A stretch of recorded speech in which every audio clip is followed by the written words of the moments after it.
네, 오늘 영광의 연반자 예배 말씀의 주제는 대속제일. 용키프로는 이제 지났지만은 아직 초막절 되기 전이기 때문에 좀 더 말씀을 나눌 텐데요. 우리가 태시와 40일 동안에 거룩한 두려움이라는 책을 우리가 읽으면서 대속제일을 준비했고, 그곳에서 그 주님에 대한 경외함, 그래서 마지막 때로 갈수록 하나님에 대한 이제 지식이 없는 거죠. 그래서 그 지혜와 계시형으로 권능과 모략형으로 지식과 여호와를 경외하는 영으로 이게 붙어 있잖아요. 지식. 주님을 알면 할수록 경외할 수밖에 없다. 근데 주님을 알지 못하니까 죄에 대해서 안일해지고 하나님에 대한 이제 마음이 경외함이 없어지는 거예요. 그러니까 자꾸 이제 이상하게 이제 원망하고 이상하게 이제 믿어버린다. 그런 거를 책에서 많이 봤죠.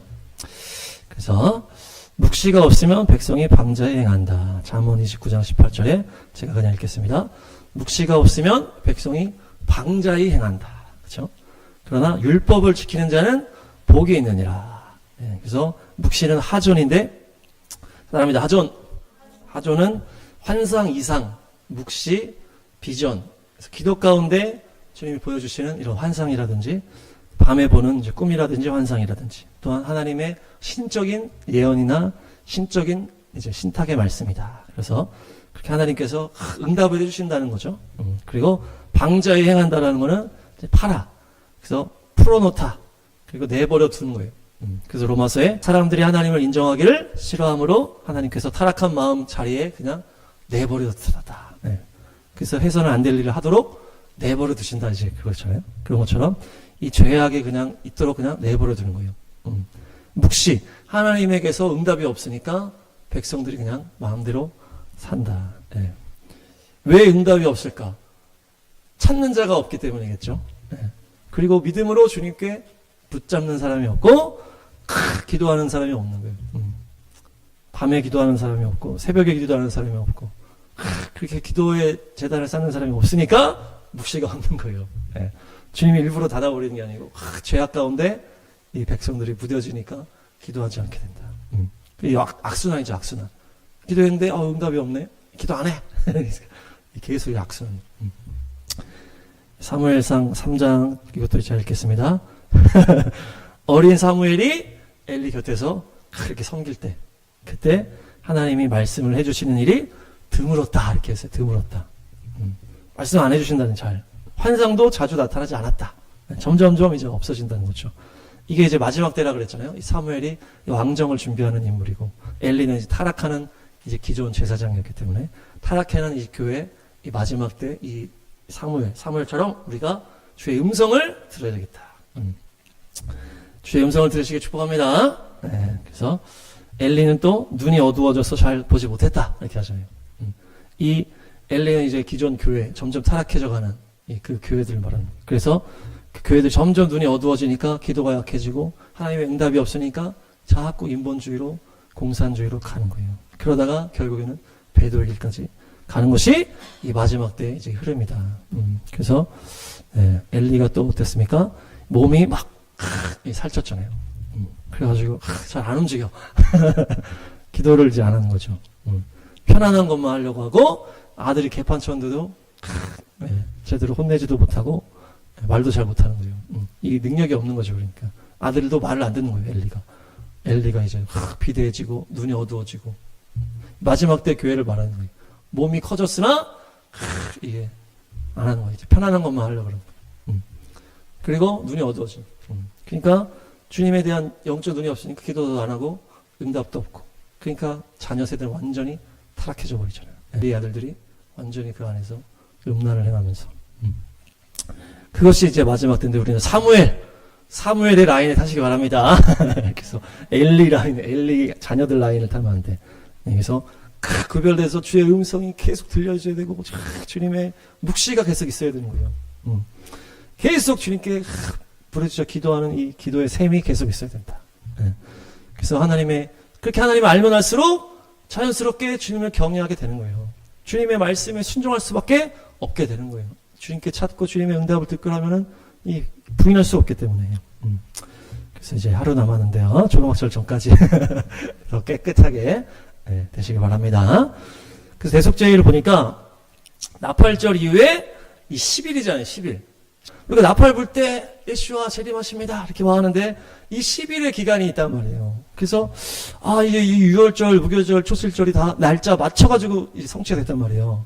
유월절에 예수님 죽으시고 무교절에 들어가시고 초실절에 부활하시고 50일 후에 오순절에 성령이 딱 오셨잖아요. 날짜가 다 맞춰서 됐거든요. 그러니까 이제 이 뒤에 이제 이 가을절 기도, 나팔절, 대속절, 초막절 이게 다 날짜가 괜히 이 날짜가 아니라는 거다. 네. 그래서 이 예수님 1일에 재림하시는데 이게 10일 동안 이게 무슨 일이 있나 제가 궁금한 거예요. 그래서 책을 찾아보니까 유대인이 쓴 이제 절기책에 보니까 이제 어떤 이들의 이제 믿음의 이 심판의 책이 이제 1일부터 열려서 10일까지 이제 심판이 진행되는 거예요. 그래서 10일 동안에 이제 경외의 날이다 해서 마지막 회개의 기간이다. 또 마지막에 이제 재림이랑도 연결할 수 있고 이제 뭡니까? 그 매년 이걸 하는 거예요. 10일 동안에 내가 1년 동안에 살은 거에 대해서 주님 앞에 다 회개한다. 네. 그러면서 이제 10일에 이 심판의 문이 딱 닫힌다. 이렇게 얘기를 하는 거예요. 그래서 레샤나 토바 티카테부 멋진 한 해를 위해 생명책에 기록되길 바랍니다. 이렇게 인사하는 것이 이제 그런 내용이죠. 10일 동안에 생명책에 딱 기록이 되고 이제 심판의 책에 들어가면 안 된다. 서로 인사하겠습니다. 네, 기니까 티카테부 샤나토바 티카테부 하면 되겠다. 샤나토바 티카테부 네, 좋은 새해를 위해서 생명책에 기록된다. 그래서 이 대속제일을 이제 우리가 살펴봤잖아요. 그러니까 대속제일에 이 제사장이 한 번 탁 지성소에 들어가잖아요. 그러면서 이스라엘 민족의 그 죄를 싹 회개하는 시간이 대속제일인 거예요. 그러니까 이 말씀을 그대로 해석하면 어때요? 이스라엘 백성들의 죄가 이날 다 제하신다. 이렇게 연결할 수 있는 거예요. 그래서 나팔절에 예수님이 재림하시고 이제 교회가 휴거돼. 그 다음에 이 유대인들이 따로 있는 거예요. 그래서 이제 이방인 유대인의 이 구원과 이 휴거에 대해서 따로 이렇게 해석하는 사람들이 꽤 있더라고요. 그래서 이걸 막 찾아보다 보니까 막 너무 복잡해. 너무 헷갈려. 네. 근데 중요한 건 뭐다? 이 10일 동안의 이 기간을 해석할 때 이방인의 추수와 이 유대인의 추수가 이 시간차가 있을 수 있겠다. 그런 거예요. 그래서 뭡니까? 이 휴거돼. 이 이방인이 휴거돼서 신부들이 휴거되고 이제 예수님이 다시 오실 때는 어떻게 오신다? 이스라엘을 구원하러 오시는 거예요. 그때 이들이 예수님을 보고 아니 저분이 우리 예수님, 우리 메시아였다니, 우리를 구원하러 오시는 거다니. 그걸 보고 이들이 막 이제 회개한다. 네, 그것이 대속제일에 일어날 것이다. 이렇게 볼 수도 있다는 거죠. 네, 스가랴 12장. 아멘. 이거 완전 울음바다. 계속 울 것이다. 이 뭡니까? 예수님이 오실 때 이 예루살렘을 이방 모든 민족 예루살렘을 공격하는 거예요. 마지막 때. 그때 예수님이 이스라엘 편에 서서 유대 민족을 향해서 그들을 구원하러 딱 오시는 거예요. 그때 이들이 딱 보고서 알게 되는 거죠. 그래서 그를 찔른 자가 찔러 죽인 그를 바라보고 통곡이 터지는 거예요. 저분이 우리 메시아이셨구나. 그러면서 이게 온 예루살렘이 다 슬프게 온다. 이제 온 이스라엘, 이 예루살렘 모든 유대인들이 그때 깨닫게 된다는 거예요. 그러면서 이들이 펑펑 울면서 주님 앞에 회개한다는 거죠. 이것이 대속제일에 일어나는 것과 연결이 된다. 이렇게 얘기를 하는 거예요.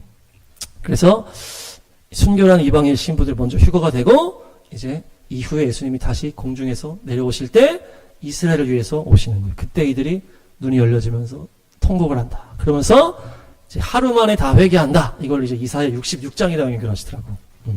이사야 66장 가보겠습니다. 네, 이것도 약간 이제 그런 것들을 이제 쫙 그리잖아요. 우리가 이것을 하루 만에 이스라엘 나라가 회복된 것이다. 이거랑도 이제 연결했지만은 이제 그분은 이 이스라엘 나라가 하루 만에 이 영이 회복될 것이다. 이렇게 얘기를 하는 거예요. 이스라엘의 영적 상태가 하루 만에 뒤바뀌어 버릴 것이다. 그렇게 얘기하면 대속제일과 딱 연결을 하는 거예요. 그래서 이스라엘이 예수님을 확인하는 순간 이들이 통곡이 터지면서 이렇게 그들의 모든 죄가 그때 완전하게 다 씻겨진다. 그러면서 이들이 뭡니까? 마지막에 예수님께서 화염에 쌓여 오시며 병거가 돼서 불길이 돼서 그 분노가 이스라엘을 공격하는 열방의 그 악한 군대를 다 쓸어버리면서 오시는 거예요. 불로 온 세상을 심판하시며 칼로 모든 사람을 심판하실다. 그러면서 이제 이 마지막에 어떤 그 그림, 이스라엘을 위해서 주님이 이 땅에 오시면서 이제 심판하시는 거예요. 예, 그렇게 이제 연결하는 거죠. 예, 그래서 우리는 이제 어떤 사람들이 이제 한 번에 그냥 다 이 휴거되는 거 아니냐. 한 번에 휴거돼서 주님이 오실 때 같이 마중 나가서 이렇게 내려오는 거다. 예, 유대인이나 이방인 상관없이 그냥 한 번에 이렇게도 해석을 하는데, 이제 대속죄일 이제 10일 이것을 이제 해석할 때 이렇게 해석할 수도 있다. 그래서 이 로마서의 11장, 로마서 11장에도 이제 온 이스라엘에 대한 구원의 말씀이 나오죠. 이것이 이제 십자가 이유잖아요. 근데 사도 바울을 통해서 예언하시기로 야곱에게서 경건하지 못함을 제거한다. 그렇죠? 내가 그들의 죄를 없앨 때에 이 언약이 이루어진다. 이게 미래적인 거라는 거예요. 그러면서 이 신비한 비밀이 뭐다 그랬어요? 이 이방인의 충만한 이것이 수가 아니고 충만함이다. 이렇게 얘기를 했잖아요. 근데 그 충만함이 이 이방인의 이 죄악의 충만함이다. 이방인의 이 죄악이 가득가득 차서 완전히 마지막 때는 이제 완전히 그 배도가 다 끝나고서 그렇게 한 다음에 이들이 이스라엘 향해서 올 때 주님께서 이스라엘의 편에 딱 쓰시면서 이렇게 했을 때 온 이스라엘이 구원을 받는 거예요. 온 이스라엘. 뭐 100% 다 된다 볼 수도 있겠지만 어떤 완전히 누구도 이제 부인할 수 없는 그런 일이 일어난다는 얘기다. 네. 그래서 이것이 이제 대속죄일이랑 연결할 수 있다는 것이에요. 할렐루야. 그래서 나팔절과 대속죄일, 그래서 공중재림, 지상재림 이렇게 나눠서 해석하는 분들도 있다. 마태복음이나 데살로니가에 보면은 이렇게 나눠져 있지 않거든요. 그냥 다 들려받고 이렇게 이제 표현이 되어 있기 때문에. 근데 이제 이것이 이제 어떤 유대인의 따로 이렇게 비밀에 이제 하시기 위해서 이렇게 구분 안 했을 수도 있다. 그래서 마태복음 24장에 보면은 약간 구분된 부분들이 있어요. 한번 보겠습니다. 마태복음 24장. 복음이 온 세상에 전파되면 그때 끝이 오리라. 또 이건 이제 이방인적인 이제 표현이잖아요. 그런데 그 다음에 또다시 나오잖아요. 다니엘이 말한 바, 다니엘이 예언한 대로 거룩한 곳에 가증한 게 딱 서는 것을 보면은 유대에 있는 사람들아, 이때 나눠지는 거예요. 지금 유대인에 대한 표현이 나오잖아요. 그 앞에 모든 민족 복음 전파는 이방인적인 표현인데 바로 다니엘 얘기하면서 유대인적인 표현으로 딱 바뀌는 거예요. 그래서 유대에 있는 사람들은 도망가라. 그 적그리스도가 성전에 자기 우상을 세우면서 이제 철권 통치를 시작할 거기 때문에 잽싸게 도망가라는 거예요. 잽싸게. 그러니까 이제 이방인과 유대인의 어떤 구원의 경륜이 이제 마지막 때에도 있을 수 있다라는 거죠. 그래서 타임라인이 좀 다를 수 있다. 그래서 이게 대속죄일과 연결해서 볼 수가 있다라는 것이죠. 그래서 이 환란이 야곱의 환란이다 이렇게 얘기를 하는 사람들도 이렇게 있어요. 표현이 야곱의 환란 이렇게 표현을 해요. 그래서 이 3년 반에 이제 이방인이 휴거되고 이제 유대인은 이제 유대인들이 환란을 통과한다 이렇게 얘기를 하는 사람도 있어요. 그래서 이 전 3년 반에는 이제 이방인도 같이 이제 환란을 받고 후 3년 반 더 심각할 때는 이제 유대인들이 이제 남아 있다. 그러면서 유대인들을 마지막에 예수님이 구출하러 다 오신다. 이제 이렇게 이제 해석을 하는 거죠. 네, 그래서 마지막 유대인들을 또 죽이려고 적그리스도가 또 적그리스도는 유대인을 다 죽이려고 그래. 유대인을 다 죽이려고. 그러니까 적그리스도가 공공연하게 이제 유대인들에 대해서 막 하는 거예요. 그러면서 이 제사를 탁 폐하면서 제사 폐하면 유대인들이 싫어할 거 아니야. 그때 이제 유대인들을 막 죽이려고 할 때 유대인들 다 도망가. 네, 그래서 주님께서 피난처로 이 유대인들을 탁 이렇게 해가지고 보호하신다. 그러다가 탁 구하러 오신다. 이렇게 되는 거죠. 그래서 이방 교회는 그 전에 먼저 휴거될 수 있다. 이렇게 얘기를 하는 거예요. 할렐루야. 네, 그래서 7년 환란, 뭐 3년 반 환란, 이제 뭐 이렇게 나오는 거예요. 전 3년 반, 후 3년 반.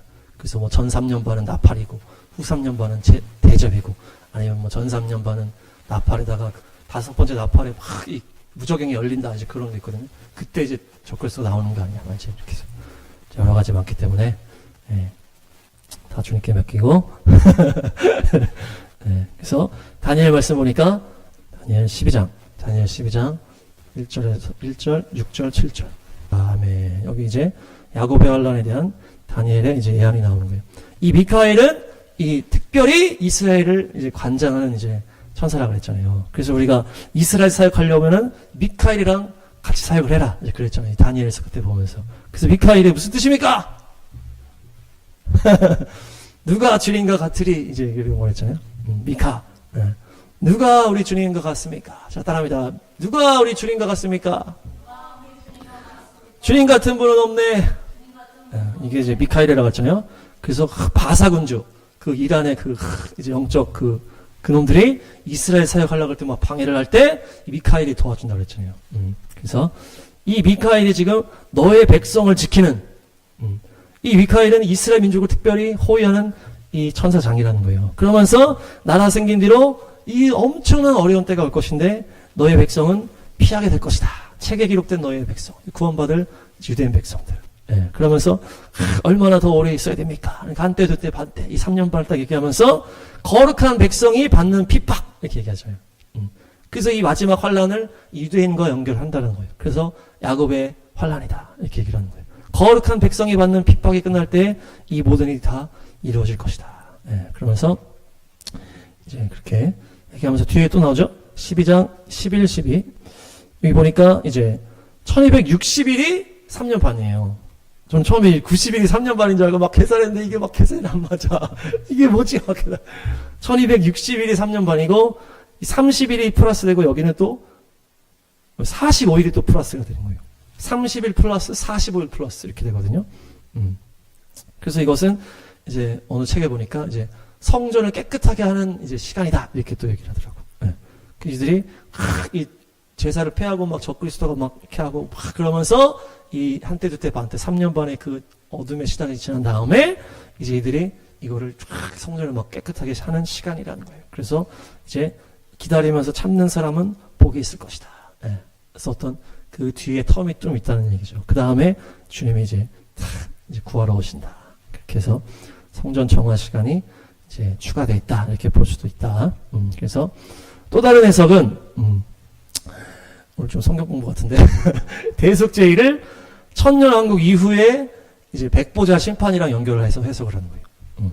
그래서 나팔절이 이렇게 있고, 10일 동안의 이제 기간이 있고, 대속죄일 따로 있잖아요.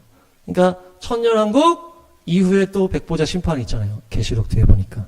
그러니까 이 10일을 천년왕국에 딱 여기다 연결하고, 이 끝에 있는 이 대속죄일이 또 심판에 대한 거기 때문에 백보자 심판이랑 딱 연결을 해서 해석을 하는 거예요. 그래서 나팔절, 천년왕국, 이제 백보자 심판 이후에 또 새하늘 새 땅 이렇게 해석을 하는 거죠. 그렇게 해서 천년왕국에서는 이제 초막절을 지킨다라는 표현이 나오잖아요. 그러니까 이제 어떻게 연결을 하면은 초막절이 아직 성취가 안 되었기 때문에 초막절을 천년왕국에서 지키는 거예요. 그 초막절은 성취가 이 새하늘 새 땅에서 이루어진다라고 볼 수, 그렇게 해석을 한다는 얘기죠. 그렇게 하면. 그래서 대속죄일은 이 천년왕국 이후에 백보자 심판이고 이 모든 심판 이후에 또 새로운 새하늘과 새 땅이 출발할 때 이때 이제 초막절이 성취가 된다. 이렇게 연결해서 해석을 할 수 있겠다. 이게 11을 천년이랑 연결을 해서. 그렇게 해서 이제 천년왕국은 믿음을 지킨 순결한 신부들은 왕노릇을 그리고 다스림을 받는 자들은 믿음이 있었으나 온전한 믿음으로 들어가지 못했던 사람들을 그들을 우리가 다스린다 이제 이렇게 해석하는 사람도 있더라고요. 살아남은 자들, 대환란 이후에 살아남은 자들, 이 대접 심판 이후에 살아남은 자들도 있고, 그 믿음으로 있었지만은 온전하게 돌파하지 못한 자들이 또 이렇게 살아남아서 그들이 이제 천년왕국 때는 또 새 예루살렘부터 이제 생명이 흘러 넘치잖아요. 그들이 죽질 않아. 그냥 천년 동안 사는 거예요. 100살이 죽으면 이제 저주받았다 이렇게 하기 때문에. 그때 이제 믿음을 온전하게 지켜서 이렇게 된 사람은 그때 왕노릇으로 들어가는 거예요. 그때. 그러나 그때 다스림을 받는 존재도 있다. 네. 근데 그 책에는 뭡니까? 이 온전한 믿음으로 들어가지 못한 믿음이 있었으나 온전하게 들어가지 못한 사람들의 자손들이 그때 있고 아니면 대환란에 살아남은 이 구석구석에 있던 사람들 이렇게 얘기를 합니다. 이것저것 찾아보니까 너무나 복잡하다. 그래서 정리가 안 돼. 보다가. 네, 그래서 오늘은 계시록 특강은 아니니까 여기까지 하겠습니다. 이제 그 다음은 이제 아사셀 염소. 레위기 16장. 이 대속죄일의 규례가 이 아론의 두 아들이 이제 죽었잖아요. 그런 다음에 이제 주신 계명으로 딱 연결이 되는 거예요. 그래서 그들이 다른 불을 들이다가 이제 불타 죽었어요. 그래서 뭐라 그러는 거예요? 너희가 죽지 않으려거든. 휘장 안쪽에 이 지성소 법궤 그쪽에는 얘가 가지 말라. 왜냐? 내가 구름에 휩싸여 있다가 덮개 위에서 내가 나타난다. 그러니까 이 구름은 성막 위에 이제 주님의 구름 기둥, 그걸 연결할 수도 있고, 그 지성소 안에 그 연기를 계속 피운다 그랬잖아요. 그 연기 안에. 예. 한마디로 하나님께서 그 구름 속에 숨어 계신 거예요, 숨어. 안 보여, 안 보여. 근데 그 하나님께서 갑자기 나타났을 때, 그게 죽을 수 있다는 거예요, 걔네들이. 그러니까 이걸 에스더의 말씀을 연결하면은, 에스더가 그 왕이 부르지 않았는데 자기가 가면 이제 규정 위반이라고 얘기를 하잖아요. 왕이 부르지 않았는데 내가 먼저 갔다. 그러면 이제 죽을 수 있다 이렇게 하거든요. 이제 그렇게 연결하는 거예요. 니네가 갑자기 와서 나랑 이제 부딪혔을 때 하나님의 거룩하심으로 인해 너희가 죽을 수 있다, 죽을 수 있다. 근데 또 이놈들은 뭘 했어요? 다른 불을 가지고 갔다는 다른 불. 온전한 걸 가지고 가도 이거 위험하거든요. 하나님의 거룩함 때문에. 근데 이들은 다른 불을 가지고 들어간 거예요. 에스더가 왕이 부르지도 않았는데 가가지고 왕을 막 자기가 먼저 불러놓고 남편 저거 화초 좀 되게 해줘라고 뭐 화단 정리 좀 해달라고 막 이러면은 뭐야 이렇게 되는 거예요. 그런 상황에 지금 하나님이 지금 숨어 계시기 때문에 보이지 않는데 갑자기 이놈들이 예상치 못하게 들어와가지고는 다른 불을 또 들이는 거예요. 하나님의 임재가 있는 거룩한 곳에 막 들어와가지고는 그때 또 다른 불까지 가지고 온 거예요. 갑자기 에스더가 와가지고 왕한테 이상한 거 시키는 거랑 비슷한 거죠. 때에 맞지 않아도 위험한 거고 합당하지 않아도 위험한 거예요. 그래서 그 아론의 아들들이 이제 죽은 거예요. 잘못된 불을 가지고 함부로 들어간 거죠. 그러니까 하나님 앞에서. 그러니까 하나님께서 이 내가 임재하는 이 지성소는 구름이 있고 막 그 연기에 쌓여 있기 때문에 언제 하나님이 오실지 모른다는 거예요. 그러니까 니네가 함부로 들어오지 말라. 아예 출입이 딱 막혀지죠. 그러면서 1년에 한 번만 니네가 들어와라. 그때 백성의 죄를 싹 씻고 성막과 제단을 싹 씻는 시간을 가져라. 그래서 너희가 죽지 않도록 해라. 죽지 않도록. 예. 그래서 이 제사를 주신 이유도 우리 죽지 말라고 주셨다고 그랬잖아요. 너희가 제사를 지냄으로 너희의 죄를 해결해서 이 죄의 그 저주 아래서 벗어나라는 얘기예요. 이 주님 우리가 지난번 용서 얘기한 것처럼 너희가 잘못했다고 나한테 말을 해. 말하면 내가 용서해 줄 수 있어. 그러니까 너희들이 이렇게 내 예언을 듣고서 그때 니네가 잘못한 거를 고백을 해. 계속 얘기해 주시는 거예요. 그리고 예언을 다 우리가 회개하게끔 만들려고 그렇게 예언을 하시고 제사를 주신 이유도 우리를 살려주시기 위해서 이런 제사에 그걸 주셨다는 거예요. 그래서 이 대속제일도 우리를 구원해 주시기 위해서 우리를 죽지 않게 하시기 위해서 주신 날이다. 그렇죠? 주님께서 우리에게 죽지 말라고 대속제를 주셨어요. 네. 그래서 우리가 지난 샤bat 때 막 우리 죄를 막 회개도 하고 이제 교회에 막 그걸 씻고 막 이렇게 했거든요. 말씀 한번 보겠습니다. 네, 여기 16. 네. 백성들이 이 죄를 짓고 와가지고 이 제단에 막 제물을 바치고 피를 뿌리고 이렇게 하면서 이렇게 막 한단 말이에요. 그들이 막 용서를 받고 가고 하는데 이 드나들 때 이 죄악들이 이 성소와 이 뭡니까 회막에 묻는다는 거예요. 이 장소에 그 더러움이 묻는다는 거예요. 부정이 탔다 이렇게 얘기하거든요. 그러니까 이 죄악된 이스라엘 백성들이 왔다 갔다 하니까 이 성소와 제단이 부정해지는 거예요. 그러니까 그렇게 되면 어떻게 돼요? 이 점점 부정해지면 안 되지. 거룩이 흘러가야 되는데 거룩이 흘러가야 되는 제단이 점점점 부정해지면 이 거룩의 능력이 안 나갈 수 있단 말이에요. 그러니까 너희는 1년에 한 번 이 대청소를 해라. 대청소. 보혈을 쫙 뿌리고 그걸 하는 거예요. 그러니까 이 대속제일은 이 대청소하는 날, 대청소. 그래서 우리 교회, 우리 가정, 여러분들의 가정 그곳에 얼마나 이 죄가 부러졌냐. 그래서 우리가 막 교회 와서도 막 언제나 신령한 행동을 하지 못하잖아요. 다른 뭐 이것도 보고 뭐 아니 또 이렇게 막 싸우기도 하고 그런 것들이 이 교회 성전이 거룩한 하나님의 제단에 이제 묻을 수 있다는 걸 묻을 수 있다. 우리의 말이라든지 이런 것들이 가정도 마찬가지죠. 가정도 거룩한 처소 주님의 성전이란 말이에요. 근데 그곳에 우리의 말과 또 헛된 것들 또 세상 문화 이런 것들이 다 묻어버려. 그렇게 되면 거룩이 점점 온전해지지 못하니까 점점점 이게 가려지는 거거든요. 죄의 벽이 돼버리는 거예요. 그러니까 이 1년에 한 번 이 대속제일에 이 제단과 성막을 깨끗하게 씻어라. 그 보혈로 다 뿌리는 것이 영적 청소를 하는 거예요. 그래서 그 피를 쫙 뿌리고 피를 바르고 이렇게 하는 거예요. 그러니까 무교절에 우리가 막 누룩을 제거하자 막 이렇게 하잖아요. 근데 그거는 어떻게 보면 좀 개인적인 그런 게 크다면은 이 대속제일은 그 제단을 깨끗이 하고 이 민족적인 이런 것들이 커요. 그래서 대속제일은 이 성전과 이 나라를 깨끗이 하는 그런 청소하는 날이다. 그래서 우리가 샤bat 때 이제 나라에 대한 회개 기도도 이렇게 한 거예요. 그러니까 이 나라의 죄악이나 내 안에 있는 죄악이나 그 속성이 똑같은 거야, 속성이. 내가 이 땅에서 계속 자랐기 때문에.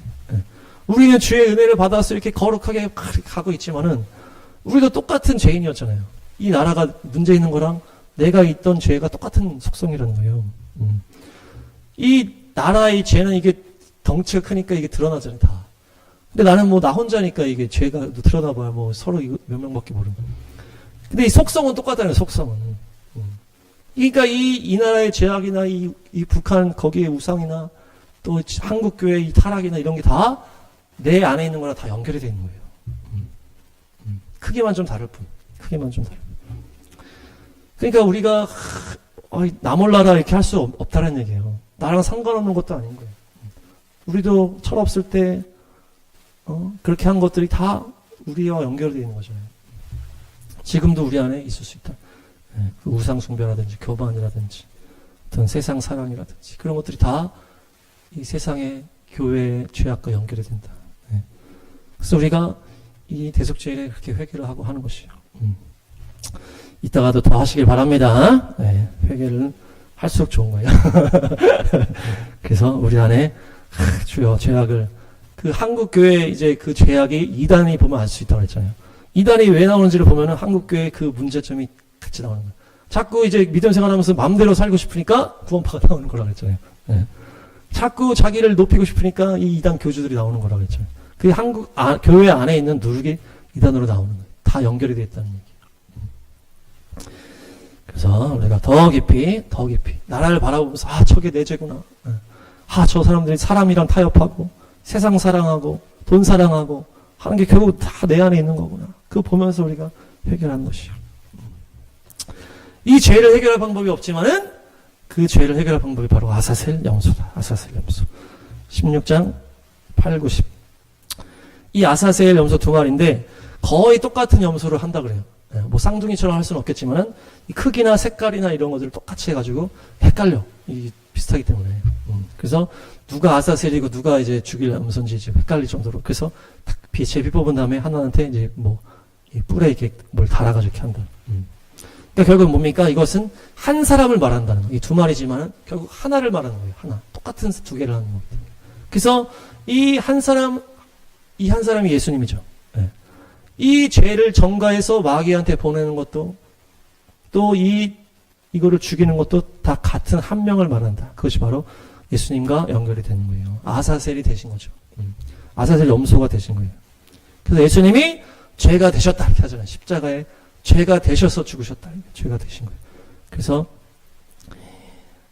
이제 그 한 마리는 막 피를 죽인 다음에 피를 쫙 뿌리고 불태워서 없애고 한 마리는 나라의 모든 죄를 다 전가해가지고 광야로 보내는 거예요. 그러면은 광야 가서 이제 귀신을 만난다, 마귀를 만나는 거예요. 죄를 가져온 원천 거기를 만나는 거예요. 그래서 떨어져 죽게 한다든지 이렇게 한다는 거예요. 그래서 희생양이라는 이 표현이 영어로 scapegoat 이렇게 해가지고 보내진 염소다. 이제 이게 아사셀 염소라는 거예요. 희생양이라는 이 영어가 scapegoat. 그래서 예수님이 이 두 마리의 아사셀 염소를 다 감당하신 거예요. 그래서 예수님이 광야로 나가서 이제 마귀랑 만나고 또 십자가에서 죽으시고. 근데 또한 이것은 우리 자신을 또 말한다 그랬잖아요. 그래서 내 안에 이 더러운 죄악이 예수님과 함께 죽어지고 그 다음에 내가 앞으로 죄를 짓지 않는 거에 대해서는 이 보내지는 거예요. 이 마귀한테 보내서 나는 이제 죄를 안 질 거야! 선포를 하는 거예요. 죽는 것은 이 아사셀 염소는 내가 앞으로 죄를 짓지 않겠다고. 이 죽는 염소는 내가 그동안 죄를 용서받고 해결을 받고 근데 이제 아사셀한테 보낸 염소는 내가 앞으로 죄를 짓지 않겠다라고 하는 것이에요. 내가 이제 너와 타협하지 않을 거야. 마귀한테 선포하는 거예요. 예수님께서도 그래서 광야로 나가서 마귀의 시험을 받으신 거예요. 마귀. 그래서 광야에 나가서 40일 금식하시면서 마귀의 시험을 맞아가지고 돌을 떠게 되게 하고 성전에서 뛰어내리고 세상 권세를 다 주겠다. 이렇게 하면서 이 세계의 시험을 예수님이 다 이기시잖아요. 그러니까 천사가 시중 들었다. 이렇게 하시는 거거든요. 그때에 하나님의 권능이 임하는 것이에요. 그러니까 내가 앞으로 죄를 짓지 않겠다라고 결단을 하고 그 믿음의 시험을 돌파하니까 권능이 딱 임하는 거예요. 예수님도 똑같이 하신 거예요. 이제 앞으로 죽을 거. 그리고 지금 이 사역을 하기 위해서 마귀를 만나가지고 마귀가 유혹하는 걸 다 깨버리니까 천사들이 함께하면서 하나님의 권능이 그때부터 임하는 것이에요. 그래서 우리가 앞으로 삶을 살 때 주님 제 죄를 용서해 주십시오. 용서해 주십시오. 그 용서를 받아. 앞으로 또 가는데 또 죄를 짓고 또 넘어져. 그러면 우리 안에서 권능이 나올 수가 없는 거예요. 계속 죄에 넘어지고 또 용서해 주시고 또 용서해 이렇게 하면은 권능이 나올 수가 없는 거예요. 그래서 우리가 믿음을 지킬 때, 죄를 이겼을 때 주님 앞에 나갈 때 담력을 얻는다는 거예요. 담대하게 나갈 수가 있는데 계속 내가 죄에 넘어지고 담대하게 주님의 일을 감당할 수 없는 거예요. 그래서 예수님이 초장에 이 시험을 다 깨버리고 그냥 확 이제 사역을 하신 거죠. 네. 네. 죄를 이기셔서 담력을, 권능을 받으시기 바랍니다. 이사야 57장. 이게 또 샤bat 때, 이제 대속죄일 때 읽는 말씀이라고 그래요. 그래서 이 땅을 도두고 길을 내라! 거치는 게 없게 하라는 거예요. 그래서 그 주님의 오실 길을 예비하라 그래서 막 골짜기를 높아지고 산은 낮아지고 그 험한 거는 평탄해지고 이렇게 하잖아요. 땅을 도두어서 길을 내라. 거치는 게 없게 하라는 거예요. 그래서 주님의 길을 잘 가라는 것인데 주님이 뭐라고 하세요? 나는 높이 있는 비록 높고 거룩한 곳에 있으나 누가 함께한다? 겸손한 자와 함께한다. 잘못을 뉘우치고 회개하는 자와 함께한다. 네. 주님은 거룩하고 높이 계시지만은 겸손한 자, 잘못을 뉘우치는 자와 함께한다. 이제 이걸 아세셀 염소랑 연결하면 어때요? 잘못을 뉘우치고 회개하는 것은 이 우리가 지은 죄를 다 회개하는 것이고 앞으로 내가 죄를 이기겠다라고 결단할 때 중요한 게 바로 이 겸손이라는 거예요. 겸손. 겸손한 사람과 함께 있으면서 내가 그들에게 용기를 주겠다. 이렇게 하시는 거예요. 회개하는 사람의 마음을 아물게 해주겠다. 이렇게 하거든요. 그러니까 우리가 죄를 그동안 지은 모든 죄와 마음의 상처와 아픈 그런 것들은 주님 앞에 다 십자가에서 다 얘기하고 이렇게 하면서 주님이 다 상처를 아물게 해주시고 앞으로 내가 죄를 짓지 않는 문제는 뭐라는 거예요? 겸손할 때 죄를 안 짓을 수 있다는 거예요. 겸손할 때. 겸손한 자와 주님이 함께 하시는 거예요. 그래서 주님의 용기를 주시는 거예요. 그래서 이 주님 앞에 겸손하지 못하면 자꾸 내 안에서 이 자신감, 내 자신감이잖아요, 이것이. 그러면서 야망, 욕심 자꾸 이제 넘어지는. 이 야망, 욕심, 이 교만 넘어지는 게 다 뭐예요? 이 겸손하지 못하기 때문에 이런 거거든요. 겸손. 거기서부터 죄악에 넘어지는 거예요. 그래서 뭡니까? 욕심이 잉태한즉 죄를 낳고 이것이 다 교만과 연결이 되는 거잖아요. 그래서 겸손한 것이 죄를 안 짓는 비결이에요. 서로 인사하겠습니다. 겸손이 죄 안 짓는 비결입니다. 그럴 때 하나님이 하늘의 용기를 주시는 거예요. 하늘의 용기. 계속 자기를 낮춰. 전 저를 못해요. 못해. 모세가 딱 생각난다. 모세 하나님이 모세가 해라. 못합니다. 아유 못해. 아니 해 할 수 있어. 내가 힘을 줄게. 아유 못해. 계속 거절하더래. 계속 너무 겸손해. 저 그냥 양이나 치다 죽겠습니다. 하나님이 계속 용기를 주시면서 아론을 붙여주시면서 좀 가. 그래서 주님이 억지로 모세를 시키잖아요. 이게 그림이다. 이 겸손의 그림이다. 그러면서 우리가 일부러 겸손한 척하면 안 되겠지만은 주님 저 같은 게 뭘 합니까? 저는 못합니다. 저는 죄덩어리입니다. 이러면서 그냥 가만히 있으면 안 되고 그냥 예수님만 바라보고 예배만 드리는 거예요. 뭐를 내가 이제 하려고 안 한다는 얘기죠. 겸손한 자는 뭘 안 하려고 하잖아. 그냥 예배만 드리고 주님만 그냥 주님의 임재 안에서. 그럼 죄 지을 일이 없는데 욕심에 잉태하는 내가 뭔가를 해볼까 이러면서 이게 죄가 되고 이게 타락하는 거예요. 모세 주님이 해야지 해. 못합니다. 계속 5번이나 거절하죠. 그러니까 하나님이 뭘 줘요? 권능을 줘. 야 이거 던지면 기적이 일어날 거야. 모세가 계속 못한다 그러니까 권능을 주고 이 도움는 손길을 붙여주네요. 이것이 기적을 받는 비결이다. 겸손으로 그냥 주여 저는 못합니다. 그러니까 하나님이 기적을 주시고 계속 완전히 하나님이 그냥 끌어가시는 거예요. 제발 해라 모세야 너가 해야 된다. 그런 거죠. 그래서 우리도 겸손하게 그냥 나는 죽었습니다. 나는 아무것도 안 합니다. 그냥 예배만 드립니다. 못합니다. 그럴 때 주님께서 때가 되면 억지로 그냥 머리채 잡고 끌어가시는 거예요. 사도 바울도 처음에 성령 충만 받아가지고 막 전도하니까 막 문제가 터져. 막 이상한 일이 막 터져. 그래서 그냥 아라비아 갔다가 고향 가가지고 짱박혀 있었다는 거예요. 몇 년을. 그러다가 바나바가 사도 바울을 탁 데리고 나오는 거예요. 야, 이제 그만 짱박혀 나와라. 제발 나랑 같이 사역하자. 그래서 바나바가 끄집어서 나온 거예요. 네. 그러니까 뭡니까? 우리가 주님 앞에 그냥 주님의 임재 안에서만 그냥 그 기쁨을 누리면서 그냥 순결한 신부같이 계속 이렇게.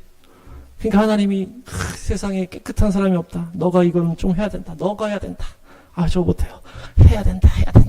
그 권능을 주시고 이렇게 할 때 이렇게 가는 거죠. 그것이 겸손한 자의 어떤 걸음이겠다. 대속제일의 중요한 메시지는 또 구제와 섬김입니다. 이사야 58장. 대속제일이 하나님의 이제 금식을 이제 명한 이제 유일한 날이다 이렇게 얘기를 해요. 다른 날은 이제 금식하라고 얘기 안 하셨고 대속제일에만 이제 금식하라. 그래서 이제 이 금식을 이 58장의 금식 내용이기 때문에 이 대속제일에 이 말씀이 있는다 그러는데 이 금식의 지금 핵심이 뭡니까?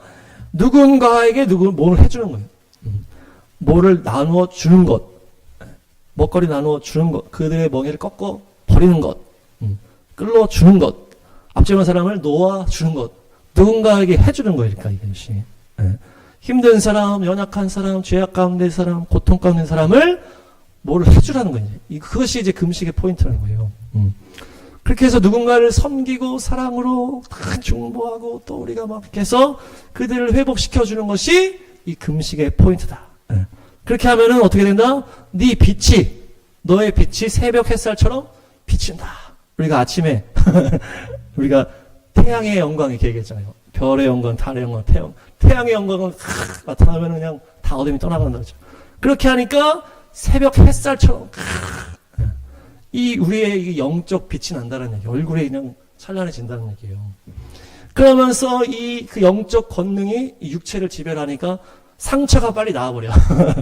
육체가 병이 없는 거예요. 상처 나버려, 났더라도. 영이 막 성령 충만하니까 상처가 없어, 나버려. 그러면서 주님의 너의 앞뒤에, 네 앞에 주님이 가시고, 뒤에서 주님의 영광이 호위하신다. 네. 그러니까 누군가를 자유케 하고 도와주고, 그들을 죄악 가운데서 건져주고, 그들을 섬겨주고, 그들을 사랑해주고, 그렇게 했을 때 우리의 심령의 빛이 막 넘치고, 영이 회복되고, 육체가 회복되고 주님의 앞뒤로 우리를 호위해 주시는 거예요. 그것이 바로 성령님의 권능으로 주님께서 우리와 함께 하신다는 것입니다. 그래서 하나님은 우리를 통하여 더 많은 영혼들이 구원받고 회복되고 온전해지기를 원하신다. 그래서 우리가 또 열방기도도 이렇게 하고 했지만은 그런 것들을 주님께서 기뻐하시는 그것이 정말 주님이 원하시는 그 금식의 본질이다. 그러면서 또 우리가 노방전도 하면서 복음도 전하고 열방기도 하면서 열방에 또 그들이 또 건져질 수 있도록 우리가 또 감당했잖아요. 그런 것들이 하나님의 뜻인 줄 믿습니다. 또 이것이 대속제일에 기억해야 되고 그래서 우리가 읽었지만 마태복음 25장에 양과 염소의 기준이 딱 그 얘기잖아요. 지극히 작은 자에게 하지 않은 것이 내게 하지 않은 것이다. 도움이 필요한 자 내가 너한테 붙여줬는데 왜 너가 그렇게 사랑을 하지 못했냐. 부자 나사로 그 거지가 부자의 집 문 앞에 있었다는 거 아니에요. 그 어린애가 죽을 때까지 부자가 도와주지 않았다는 거. 그게 왔다 갔다 하면서 다 봤을 텐데요. 그러니까 부자는 그 믿음에 대한 얘기가 없잖아요. 그냥 지옥 가버렸어요. 선한 사마리인의 비유에서도 도움이 필요한 자를 종교인들이 그냥 지나가 버렸잖아요. 그런데 사마리아인은 도움이 필요한 자를 도와줬다는 얘기예요. 그것이 심판의 기준이 된다. 대속제일도 마찬가지고 생명책에 기록되는 것도 마찬가지라는 거예요. 자기를 부인한 신앙. 이것은 예수님의 신앙의 어떤 열매예요. 열매. 예수님은 자기를 부인하고 죽이시고 우리를 살리셨기 때문에 우리가 예수님 온전하게 따라가면 나를 부인하고 누군가를 살리는 길에 가게 되는 거예요. 모든 세상 죄인들은 다 이기적으로 행동하면서 막 도와주더라도 자기 영광을 나타내려고 하고 또한 막 이 온전한 마음으로 지속하기가 힘들고 또한 그들은 온전한 그 무기가 없잖아요. 믿음 없는 사람들은 돈 주고 이렇게 할 수 있겠지만은 무기가 없는 그냥 임시 방편이잖아요. 그냥 약으로 그냥 조치하는 것처럼. 그러나 복음이 있고 자기를 부인하고 그렇게 했을 때 우리가 섬김으로 그들을 회복시켜서 그것이 하나님의 뜻이라는 거예요. 그래서 이 온전한 구원, 이 대속죄의 심판에서 구원으로 가는 이 기준이 나를 죽여서 남을 살리는 자기 부인의 신앙이 이게 하나님의 뜻이다. 그래서 요나가 또 나오는 거예요. 요나. 요나가 어떤 인물이에요? 꺾이질 않아. 요나. 말을 안 들어. 요나. 하나님이 니느웨 가서 전도하라 그랬더니 우리 나라 괴롭힌 나라 원수 나라 이 싫습니다. 그러면서 계속 도망가잖아요. 근데 하나님이 억지로 가라 물에 빠지게 해가지고 이렇게 해가지고 억지로 하게 하는데도 막 잘 안 해. 이 회개하니까 더 막 짜증을 내. 그게 우리 존재와 같다라는 얘기예요. 자기 부인이 그렇게 어렵다는 얘기겠죠. 이 자기 부인이 안 되는 이 요나가 계속 자기 부인이 안 되는 거예요. 처음에는 알면서도 반대로 가버려요. 죽음 앞에 그냥 체념해버려요. 그냥 모르겠다. 그러니까 안 죽어서 이제 그 안에서 이제 회개를 해. 막상 하려니까 또 하기 싫어서 대충 해. 또 결과가 이제 그렇게 내가 싫게 나오니까 짜증내. 그러면서 자기가 똑같은 걸 겪게 되면서 이제 깨달았는지 안 깨달았는지 뒤에 안 나와. 근데 이제 요나의 무덤이 막 니느웨에 있다. 이제 뭐 이렇게 얘기하잖아요. 그래서 그곳에서 이제 사역하다가 죽었다. 그래서 예수님이 이 표적을 보여달라고 할 때 예수님이 요나의 표적 말고 보여줄 게 없다. 이렇게 하셨거든요. 무슨 말씀으로, 무슨 마음으로 이 얘기를 하셨을까? 요나는 또 대속죄에 있는 책이고, 요나는 회개하고, 요나도 회개하고, 이방인도 회개하는 장면이잖아요? 근데 요나는 회개를 그렇게 잘 안 해. 네. 계속 이렇게 넘어지잖아요. 이방인들은 그냥 아주 그냥 자동으로 다 회개를 해버려. 그래서, 예수님의 복음 이후에 이방인에게 복음이 흘러가는, 그렇게 연결할 수도 있겠다. 네. 그러면서, 요나의 표적밖에 보여줄 게 없다. 이 회개하지 않는 이 유대인들의 그 딱딱한 마음을 하나님이 찔러주는 것이 아니냐. 내가 이방인들을 아끼고 그들을 구원할 거라고 하는 것을 이 요나의 책에 넣어주셨다. 그로 인해서 너희들은 질투심을 느낄 것이다. 요나가 막 질투를 느끼잖아요. 이 나쁜 놈들이 이렇게 잘 되면 어떡하냐. 그래서 막 질투심을 느끼는 거예요. 그것이 결국 마지막 때 그 그림이라는 거예요. 이 이방인이 회복되는 것을 보고서 이 유대인들이 막 질투심을 느끼고 막 짜증을 하고. 그래서 이 결론이 요나서에 안 나오는 이유가 이렇게 될 수 있겠다. 이 유대인과 이방인의 계시가 가려지기 때문에 이 유대인들이 이제 유대인의 때가 끝나면서 이렇게 딱 되잖아요. 그러니까 요나서에도 뒤에가 안 나와. 안 나오게 하신 것 같아요. 그냥 딱 요나가 회개했는지 뭐 안 나오잖아요. 그래서 이것도 원어로 보니까 물고기가 다가예요. 따라하면 다가인데 이 덥다, 많다, 번식하다, 늘어나다 이런 의미가 있어요. 물고기가 큰 물고기가 요나를 삼키잖아요. 그래서 이 큰 물고기가 이 이방의 이 모든 열방을 말한다. 번식하고 온 땅에 가득한 이 이방 민족들을 말하는 거예요. 온 세상에 가득한 열방을 바로 이제 물고기. 그래서 예수님이 너희가 세상 사람 낚는 어부가 되게 하겠다. 그래서 제자들을 어부들을 부르잖아요. 그래서 이방인 추수와 이제 연결되는 게 이제 물고기고 큰 물고기가 이 유대인을 상징하는 요나를 탁 삼켜버리잖아요. 물론 이게 예수님의 십자가 3일과도 연결되지만은 이 유대인이 이 이방인에게 삼켜지는 것과 연결이 되는 거예요. 그래서 이방인의 때가 이제 시작되잖아요. 그러면서 요나는 이 비둘기랑 이제 어원이 같다 그래요. 또 야인에서 나왔다 그래서 이제 포도주 취하다 이런 의미가 또 있어요. 비둘기가 이제 그 예수와의 신부를 말하잖아요. 그 여호와의 신부. 그래서 이 유대인 이스라엘을 말하기도 하고 그 유대인이 이제 취해져가지고 눈가기가 가려진 그것을 이제 요나가 말한다. 그래서 요나가 이 큰 물고기에 삼켜지고 유대인의 때가 이방인의 때로 넘겨진다. 그렇게 이런 내용들이 또 요나서에 들어가 있다. 그래서 할렐루야. 정리하겠습니다. 대속죄일은 주님을 알게 될 때 그 주님을 점점 알아갈수록 주님에 대한 경외함과 주님의 말씀 앞에 우리가 순종하게 되는 그런 절기다. 그래서 이 율법과 같이 이스라엘 민족의 회개를 나타내는 하루가 될 수 있다. 그래서 재림의 때에 이 10일의 이 빈 시간이 무엇이냐 했을 때 이방인이 휴거되고 유대인의 또 환란의 때 그렇게 해석을 할 수 있다. 그래서 예수와께서 이스라엘을 공격하는 열방의 군대를 심판하려고 탁 오시면서 탁 열방의 군대를 쓸어버릴 때 그 유대인들이 자기 편에 서는 예수님 보면서 통곡을 한다. 그렇게 하면서 이제 대속죄일과 연결이 될 수 있다. 그리고 또 천년왕국 이후에 백보자 심판과 대속죄일과 연결할 수도 있다. 그래서 이 초막절은 이 새하늘 새 땅이랑 연결이 될 수 있다. 또한 대속죄일은 우리 죽지 말라고 주님께서 우리에게 회개할 수 있는 길을 열어주신 것이다. 아버지의 배려다. 우리가 이 죄악으로 인해서 죽음으로 가지 못하도록.